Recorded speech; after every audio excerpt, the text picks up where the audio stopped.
Hello guys, welcome to my channel. तो guys आज की इस वीडियो में हम एक ब्यूटीफुल सा नेक ब्लाउज का डिजाइन बनाना सीखेंगे।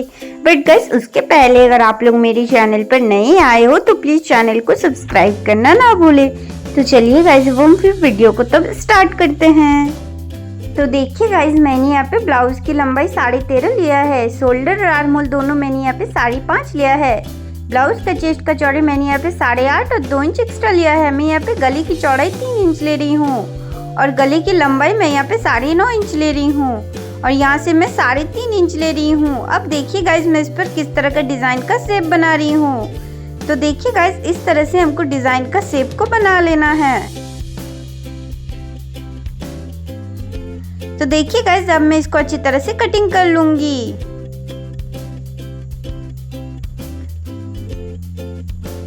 तो देखिए मैंने इसको बहुत ही अच्छी तरह से कटिंग कर लिया है। तो चलिए अब मैं आपको स्टिच करके दिखाती हूँ।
देखिए गाइस, हमारा यहाँ पे ब्यूटीफुल सा ब्लाउज का डिजाइन बनके एकदम कंप्लीट हो चुका है। तो गाइस, अगर आप लोग को आज का वीडियो अच्छा लगा हो तो प्लीज वीडियो को लाइक, शेयर, सब्सक्राइब और कमेंट कर दीजिएगा। तो मिलते हैं किसी नेक्स्ट वीडियो में, तब तक के लिए जय हिंद और राम राम।